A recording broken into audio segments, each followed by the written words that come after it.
Who doesn't love a Wednesday night episode of Rocky Jordan? The thought of just heading for a little trip over to Cairo, that's exactly what you and I are going to do. Welcome to another episode of Brett's Old Time Radio Show, and welcome to my home in beautiful Lyme Bay. Huge thank you for joining me once again for our regular late night visit to those dusty studio archives of old time radio shows right here at my home on the south coast of the United Kingdom. I'm Brett, I'm your host for our Nighttime podcast, and welcome to another episode. I do urge you, please, to check out our Facebook page, Instagram page, and our YouTube channel. They're all called Brett's Old Time Radio Show, and I would love it if you could follow me there. Also, you can send me any feedback to brett@tourdate.co.uk. Time now for our latest episode of Rocky Jordan. First broadcast on the 30th of January, 1949. This is called The Baksheesh Boy. Time now for Rocky Jordan.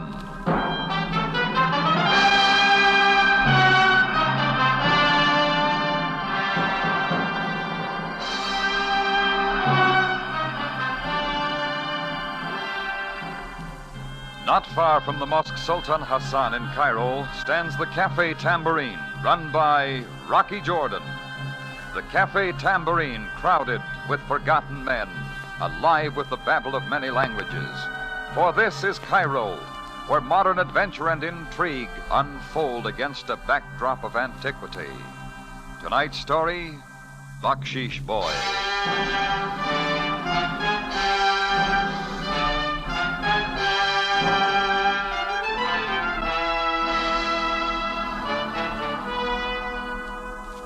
I guess it was along about 5 o'clock on a Sunday afternoon.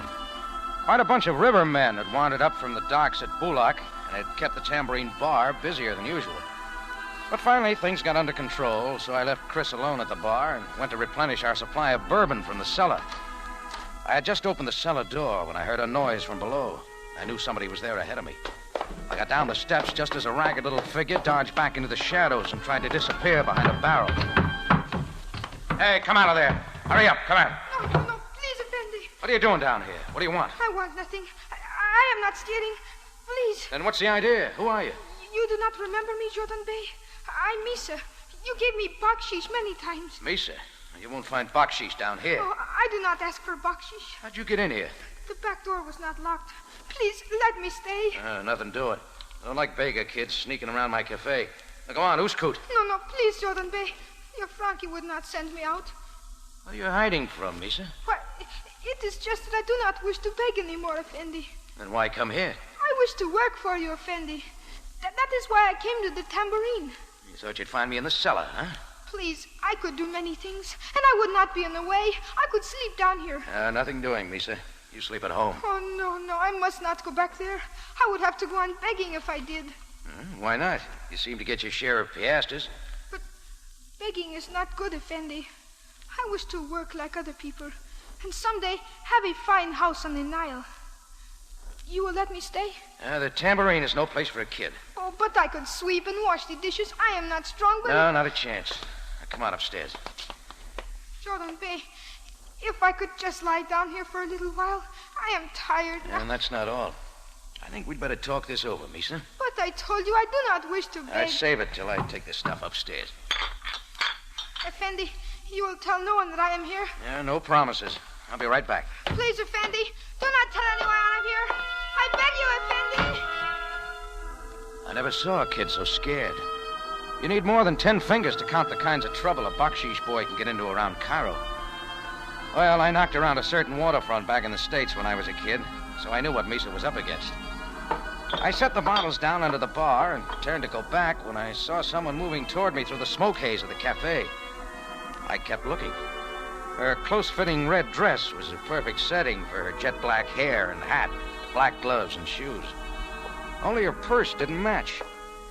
But the sound of her voice made me forget that. Rocky Jordan. You came to the right man, lady. I am Darlene Chambrun. Darlene Chambrun. Calcutta, Mr. Jordan.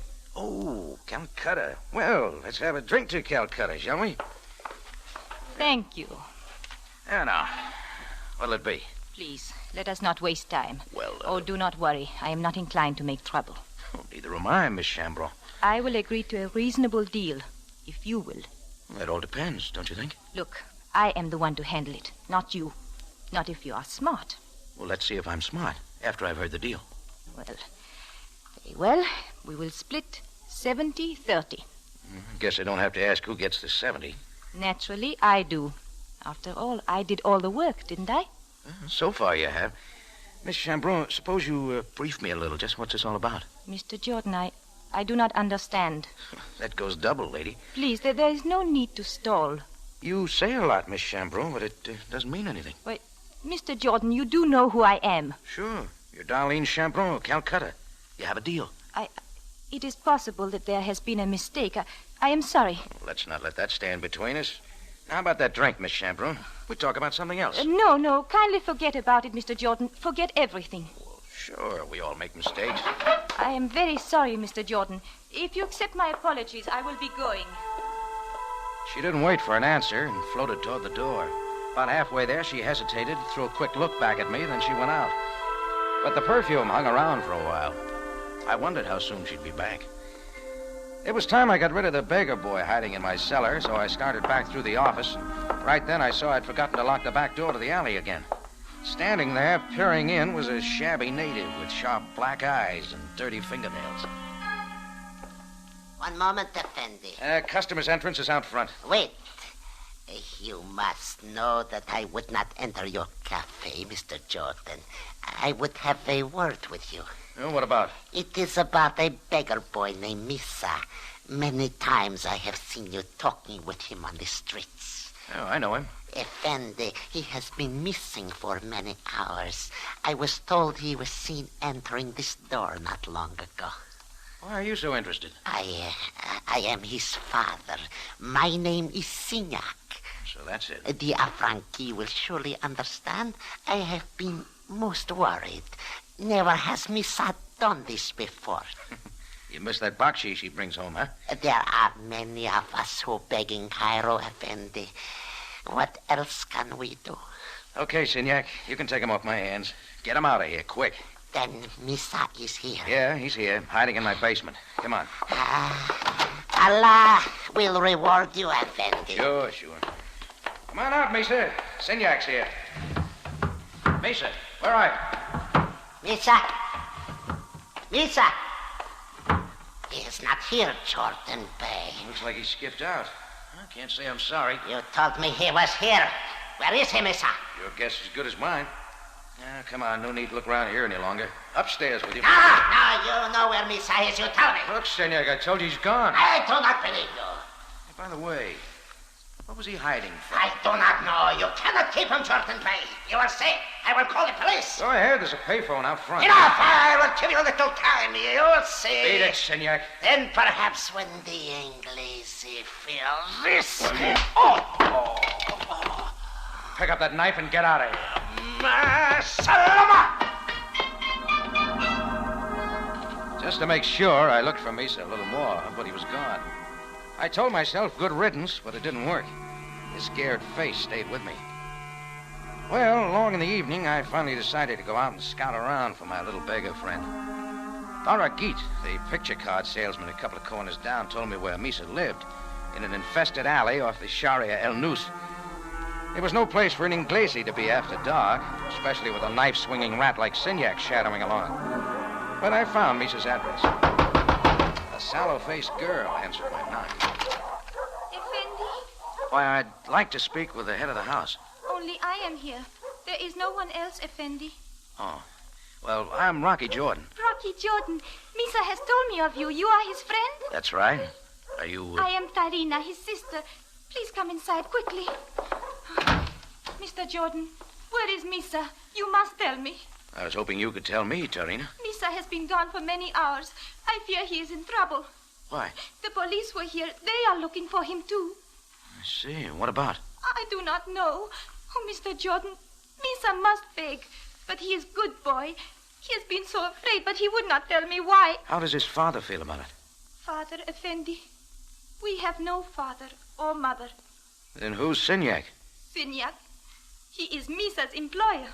Employer? Signac has many Baksheesh boys working for him. He tells them where to beg. They must turn over money to him. He let them have only small part. Sweet little racket. But, Effendi, I fear that recently he has forced the boys to do more than beg. Yeah. Mr. Jordan, you will find Misa for me. You will not let them harm him. Well, I'll do what I can, Tarina. Here, maybe you can use this. Oh, Mutashakir, Effendi. I left Tarina there and got out of the native quarter fast. I halfway hoped Signac would make a play, but he didn't.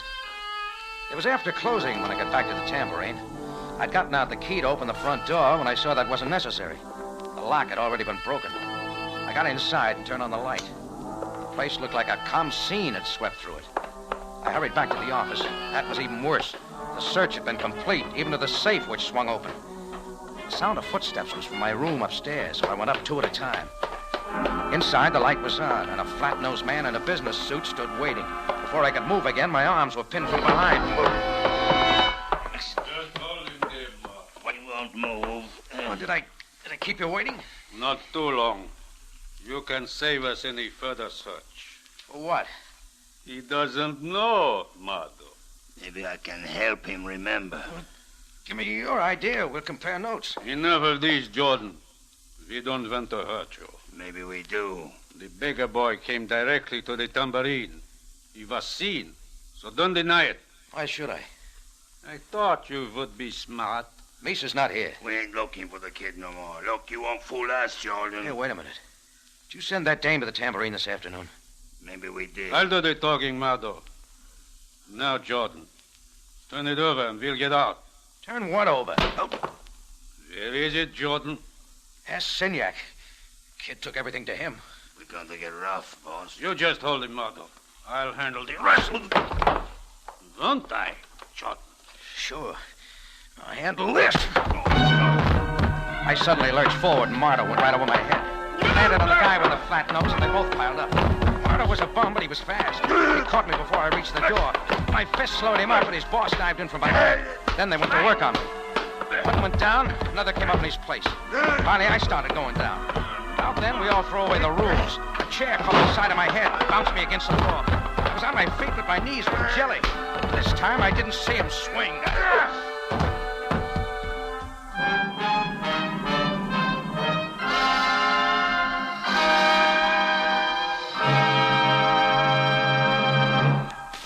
You are listening to Baksheesh Boy, tonight's adventure with Rocky Jordan.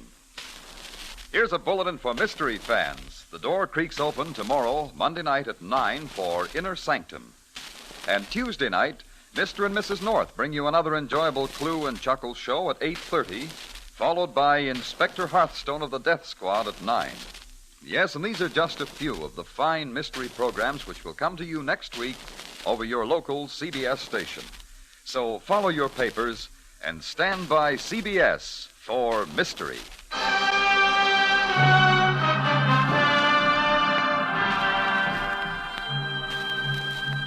And now we return you to Cairo and tonight's adventure with Rocky Jordan.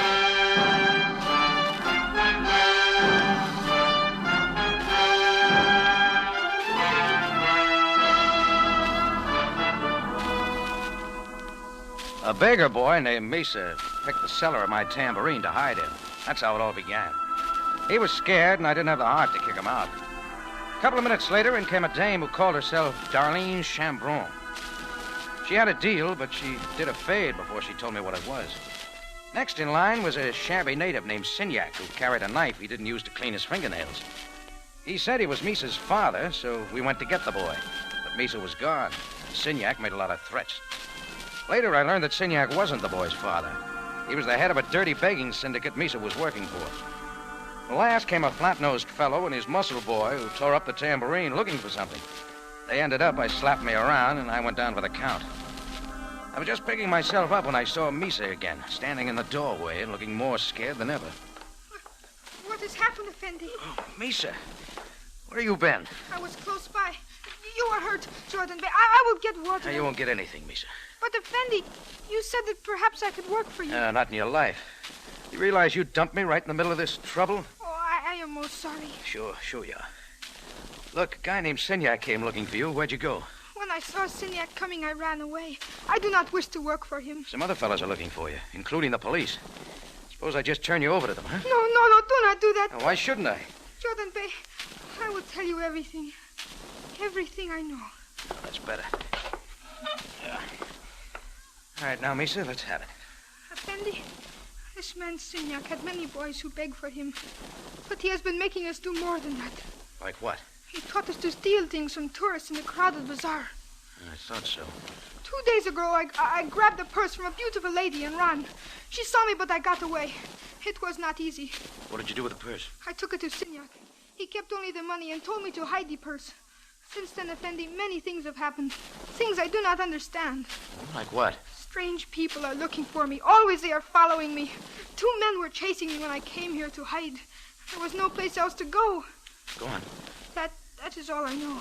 Just what did you do with that woman's purse? I hid it away with some other things. I'd like to see that purse, Misa. Come, Jordan Bay. I will take you to where it is. Misa and I went out the back way. We made sure we weren't being tailed, and I followed him through the dark, winding streets. We turned up an alley that seemed to be a hangout for 500,000 cats that infest Cairo at night. He opened the door to an abandoned shed. I kept my flashlight on till we got inside. This way, Jordan Bay. It is here somewhere. Misa lifted a board from the floor, and I played the light inside. If it hadn't been so serious, I'd have laughed. It was the usual pile of useless junk that any young boy treasures. Misa scratched around and pulled out a red purse from underneath. This is the one. Oh, here. Hold the light, Misa. I'll have a look. Yes, Effendi. You sure everything's here? Everything but the money, I am sure. Lipstick, compact, mirror, handkerchief. Nothing else but this envelope. Do you see anything? No. Turn the light on this envelope. What does the writing say? Shepherd Hotel stationery. Addressed to Darlene Chambrun. You know her, Effendi? Yeah. Darlene Chambrun, 46 Rue de la Marcale, Paris, France. All stamped and ready to mail. Will you read the letter? I don't see why not. It isn't sealed. There is no writing, Effendi. Just a blank sheet of paper. But why would one wish to mail a letter with no writing? Answer that one, Misa, and you might explain a lot of things. Put the stuff back in the purse. I'm taking it with me. Yes, Effendi. But what shall I do? Nothing. Not till you hear from me. Just lay low and keep away from the tambourine. I had a hunch the self-addressed envelope held the answer. I sized up the 3 possible links. Darlene, the man with the flat nose, and Sinyak. If I knew people, Sinyak was the weakest link. Misa told me where Sinyak lived, and I went out hunting. I found his room up over a curio shop in the Khan El Khalil Bazaar. There was no answer to my knock, so I tried the door. It opened. I found the light switch and moved in. Well, the search was still on. The room had received the same treatment as my room at the Tambourine an hour before. It was wrecked, drawers empty, clothes torn to bits. I stopped at the bed. Sinyak hadn't been treated as gently as I was. He was crumpled, and his face wasn't a pretty sight. That happens to a man when he's strangled.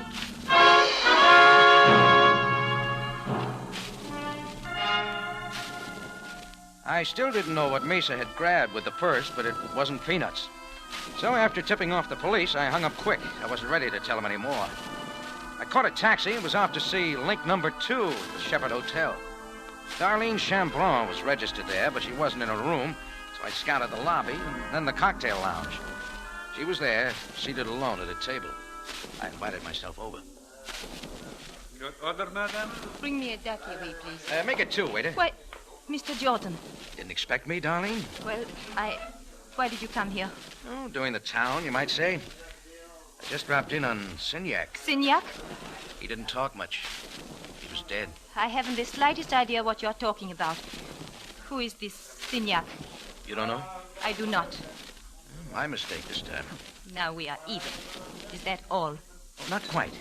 I am still interested in that deal you came to the Tambourine about this afternoon. I told you that was a mistake, so forget about it. Okay, we'll forget about it. Your drinks, monsieur, madame? No. Here you are.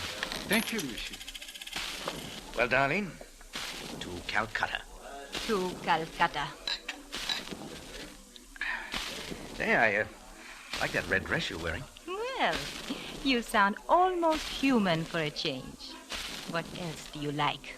The black hat, gloves. You know, there's just one thing lacking. Yes? The red patent leather purse. Zipper type. Mr. Jordan, you do have it. Yeah, including an envelope stamped and addressed to Darlene Chambrun of Paris. But no writing inside. Where is it? It belongs to me, Mr. Jordan. I must have it. Then the deal's on again? Why did you not tell me this at the tambourine? I didn't have it then. Misa just gave it to me. Misa? Yeah, the beggar boy. You mean the one who stole the purse from me in the bazaar? Uh-huh. Ever since then, he's been running from you and a guy with a flat nose and Signac and the police and everyone else. Why? He's been robbing people. Come on, Darlene. Just what's so valuable about an envelope without a letter? That's my business. Now give it to me. Oh, I'm sorry I left it in my other coat. Very well. Bring it to me and I will give you 100 pounds. Supposing I just take it to the police. 200 pounds, Rocky. On delivery? I'll have it for you. Where'll I meet you? Meet me here, in the lobby, in front of the elevators. I'll be there. Give me an hour. I'll be waiting. Darlene stayed at her table, and I moved out into the lobby. I stopped by the desk and said hello to my friend Archie, the night clerk, who was sorting some hotel stationery. Then I moved out. It was getting late, and there wasn't a taxi at the door, so I walked on down along Ibrahim Pasha Square. The theaters were just letting out, and the sidewalks were crowded. All at once, I felt a violent tug at my sleeve. Baksheesh, Effendi! Baksheesh! It was Misa, but he pretended not to recognize me, so I played along with him. Baksheesh, Effendi! Ah, ya teak. Talk fast, Misa. Where'd you come from? I've been watching you for Jordan Bay. 2 men are following you. One with a flat nose. Look, want to help, Misa? Yes, Effendi. What shall I do? See those cops on the corner? Grab something. Make them chase you. Yes, but Hurry, Effendi... hurry. Lead them across the square to the front of the Cairo Bank. Are you game, Misa? I will do it for you, Jordan Bay. Quick as you can. Imshi now. Yes, Effendi. I flipped him a piastre, and he disappeared. I kept walking across the square, down a side street. My two shadows were just a half block behind. I let them get closer, and then I started running. So did they. I kept them moving around a couple of side streets, then up another alley. They decided the chase had gone far enough. A bullet combed my hair, and I stepped it up. They kept coming and fired at me. I reached the street, ducked around the corner in front of the Cairo Bank, and waited. I stuck my foot out at the right second, and the man with the flat nose hit the sidewalk, right in front of Sergeant Greco and two burly Egyptian cops. Stop. All of you. Grab him, Greco. Hang on. Mr. Jordan, what is going on here? Now, you see their guns? They were shooting at me. Hold them, Bullock. Take their guns. Now, Mr. Jordan, what is this all about? Oh, I'll explain everything to Sabaya. Just take them down. I don't need instructions. Come along with them. Bring the boy, too. Hey, wait a minute, Greco. Not the beggar kid. He didn't do anything. You are mistaken, Mr. Jordan. I saw him grab a man's wallet with my own eyes. This boy is coming to headquarters.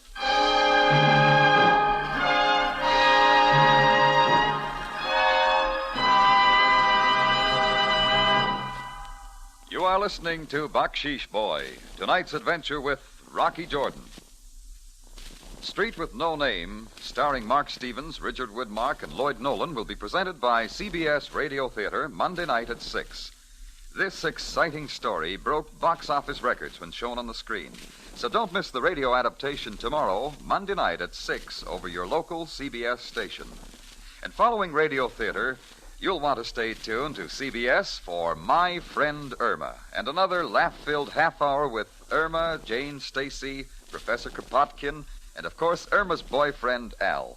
That's Monday night at 7.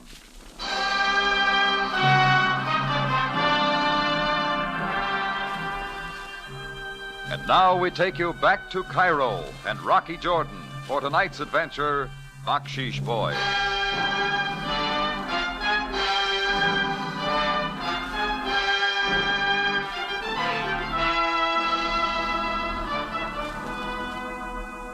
I waited in front of the bank just long enough to see Sergeant Greco take my two followers and little Misa away. Then I got to a payphone and put in a call to Captain Sabaya, Cairo Police. Sabaya speaking. Hello, Sam. This is Rocky. Jordan, unless you have a good reason for calling at this time of Hey, night... listen, Sergeant Greco's on his way down there with a flat-nosed guy in his hood. And how does this concern you? The two guys were shooting at me. Why? I don't know exactly. They wrecked my tambourine a couple hours ago, too. So? And Why did you not report this wrecking of your cafe? Listen, Sam, hold those guys. They may be tied up in the murder of Signac. So, Jordan, it was you who reported Signac's murder. Yeah, that's right, Sam. I should have known. You had a reason for not giving your name. Tell me what this is all about, Jordan. That's what I'm trying to find out. You are trying to find out.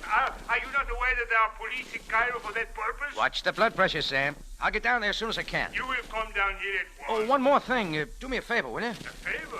After the way you have cooperated? It's important, Sam. Greco's got a little beggar boy named Misa with him. Go easy on the kid till I get there, will you? And what will you be doing? I'll explain everything. So long, Sam. George! The one thing I didn't tell him was about my date with Darlene Chambron. I taxied back to the Tambourine and got the envelope. It took me just a few minutes to get ready, and a quarter hour later, I was back in the lobby of the Shepherd Hotel. I was a little early, but Darlene was waiting right by the elevator. You are very prompt, Rocky. I'm never too busy. You brought the envelope? Yeah, it's right in my pocket.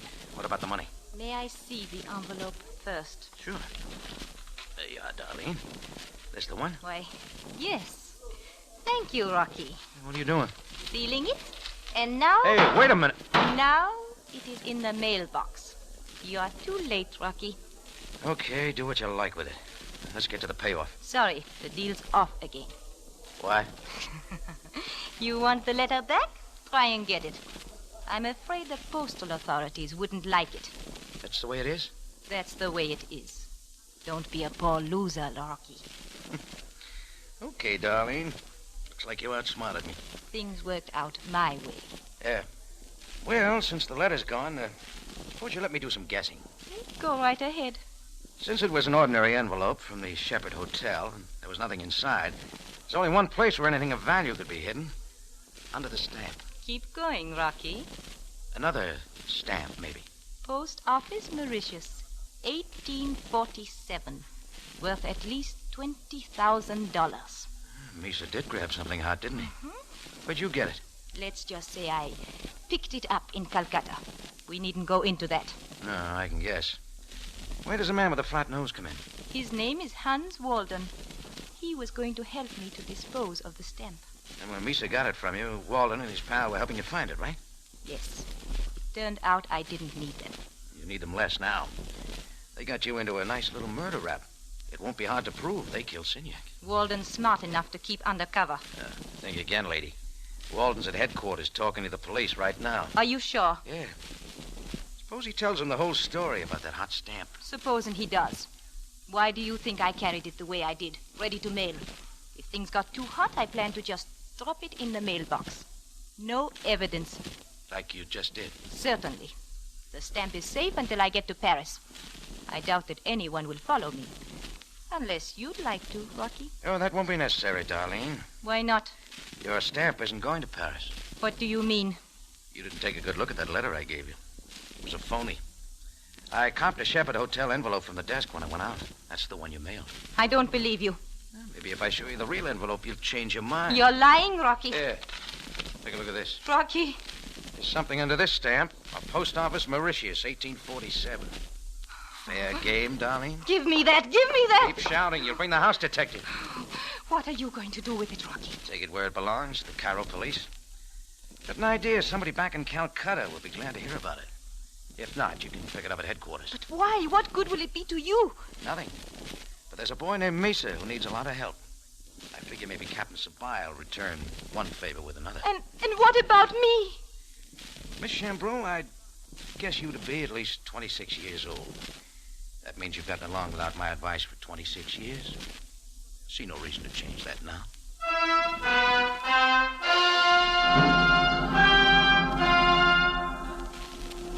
I turned and made for the door, but Darlene just stood there. Sam told me she was still there when his boys walked in a short time later. Well, Walden and his playmate are out of circulation for a long time. Oh, about Misa. Sabaya got probation for him. My cafe was no place to have a young boy around, so we got him a job as a camel tender. So Misa's happy, and he won't be begging anymore. Me? Oh, I'm still at the Tambourine. Only someday I'm going to learn to keep that back door locked.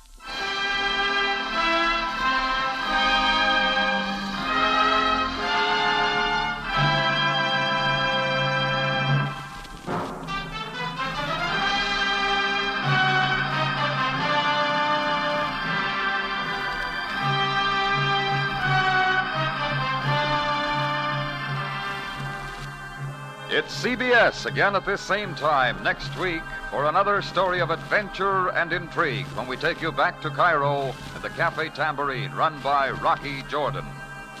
Jack Moyles plays the title role, with tonight's story by Gomer Cool and Larry Roman.